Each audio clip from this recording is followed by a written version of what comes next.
शिवमय है संसार की लय।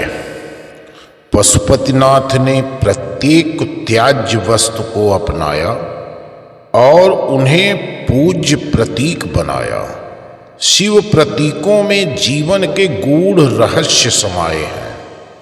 जब भी कुछ अप्रिय सुनने देखने में आता है तो मुंह से अनायास निकलता है शिव शिव शिव। दुनिया में जितना आलोक है वह शिव है, और जहां उसमें कमी आती दिखाई सुनाई देती है तो उस अनुपम आलोक की याद स्वतः हो आती है। हर कमी को शिव ही पूर्ण करते हैं, क्योंकि यह परम सत्ता शिव की ही अनुगामिनी है। तभी तो वे विश्व का भी वर्ण कर नीलकंठ कहलाए हैं। इसलिए कहते हैं कि इस संसार की कोई ऐसी समस्या नहीं है जिसे हल नहीं किया जा सकता, क्योंकि सारा भार तो शिव ने अपने ऊपर ले रखा है। बाहर से देखने पर कोई भी समस्या बहुत बड़ी लगती है, लेकिन जब उसके दो चार होते हैं तो लगता है इससे निपटना कोई बड़ी बात नहीं।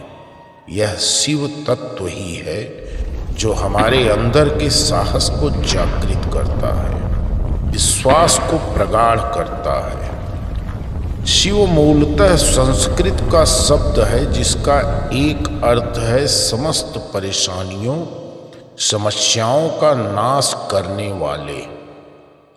वेदों उपनिषदों में शिव नाम की अलग अलग व्याख्या है, लेकिन मंतव्य एक ही है।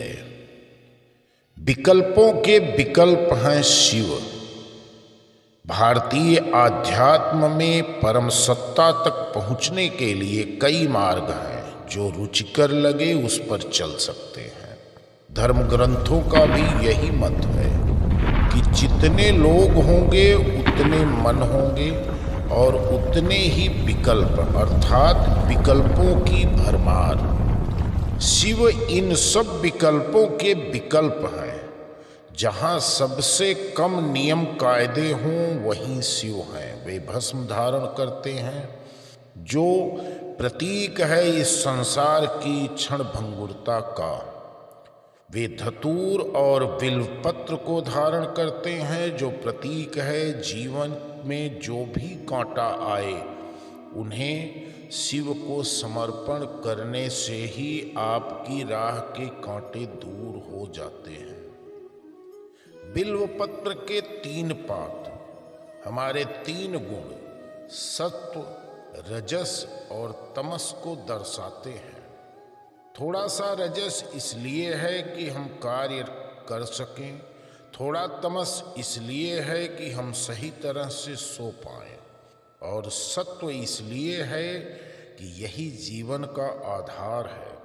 इसलिए बिल्व के 3 पत्तों में बीच वाला पत्ता सत्व का पत्ता शेष दोनों पत्तों में बड़ा होता है। शिव पूजा में फल इसलिए कि जो हम चाहते हैं वह फलित हो, फूल इसलिए कि हम उनकी तरह खिलें, और जल इसलिए कि जल की तरह 2 प्रमुख कार्य करें। शून्य से शिखर पर शिव। शिव को शून्य से जोड़ना भी बहुत ही वैज्ञानिक है। जहाँ कुछ भी नहीं है वहाँ शिव यानी आकाश तत्व है। शून्य को प्राप्त कर लेने वाला ब्रह्मज्ञानी हो जाता है। शून्य में ही लगता है कि वह स्वयं ही सृष्टि है। यदि इस सृष्टि को अपने भीतर एक क्षण के लिए भी बसाना है तो शून्य होना होगा।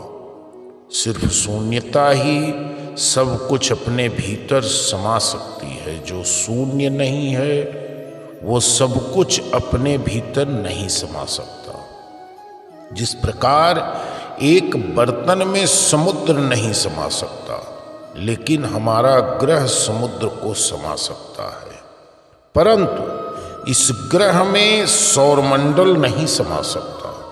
सौरमंडल में ग्रह और सूर्य आ सकते हैं, पर शेष आकाश गंगा इसमें नहीं आ सकता। अगर इस तरह कदम दर कदम आगे बढ़ें तो अंततः पाएंगे कि सिर्फ शून्यता ही हर चीज को अपने भीतर समा सकती है, और जो सबसे बड़ा शून्य है वही शिव तत्व है, जिसके तहत सब कुछ आता है।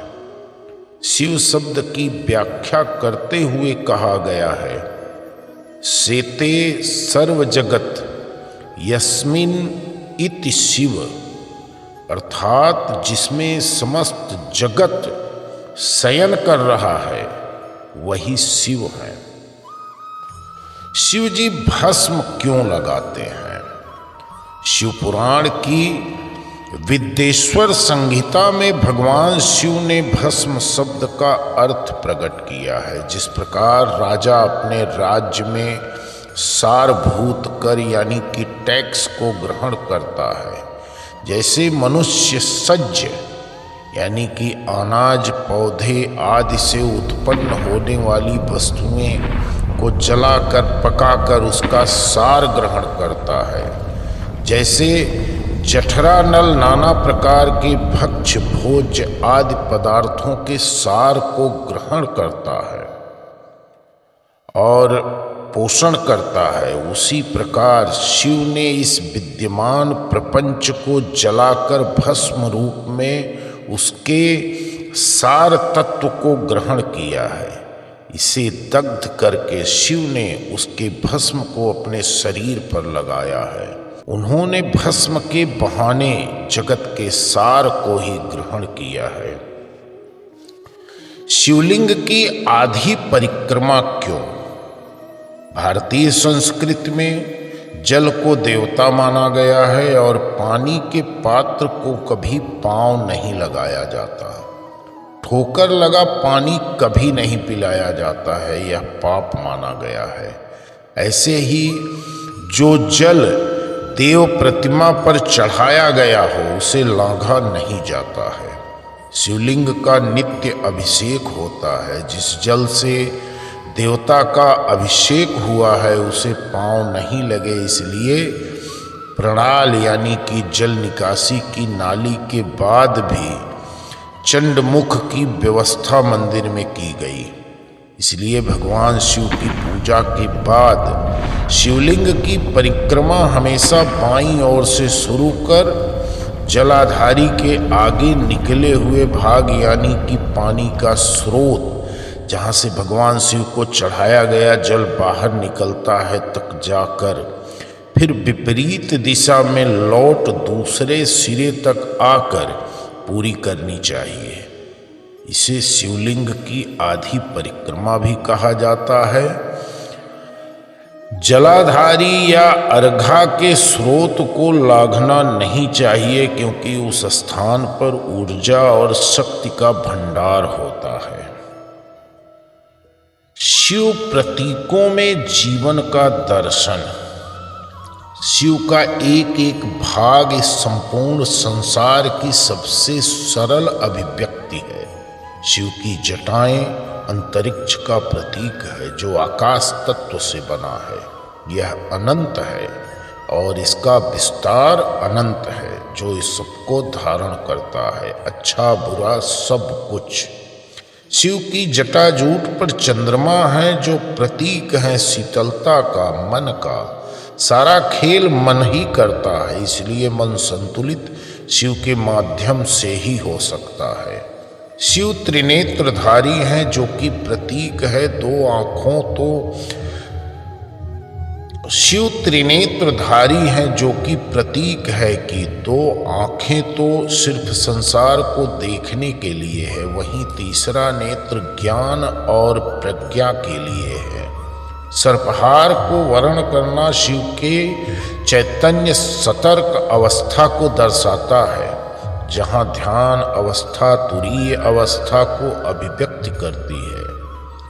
त्रिशूल प्रतीक है भौतिक, दैविक और आध्यात्मिक धाराओं का और साथ ही साथ शक्ति का भी। डमरू उस अनहद नाद का द्योतक है जिसकी आकांक्षा सभी को रहती है। शिव के नंदी 4 पैर वाले होकर धर्म, अर्थ और मोक्ष के प्रतीक होने के साथ साथ अनंत प्रतीक्षा व धैर्य के संप्रतीक हैं। नंदी भक्ति के उस रूप का दर्शन करवाते हैं जिसमें भक्त अपने ईश्वर से मिलने को आतुर है, लेकिन अपनी सीमाओं में। इसी का प्रमाण है कि ध्यानस्थ शिव को कोई भी संदेश पहुंचाना है तो नंदी सर्वश्रेष्ठ माध्यम है। इसलिए शिव से पहले नंदी के चरण छुए जाते हैं और उनके कानों में मनोकामना कही जाती है।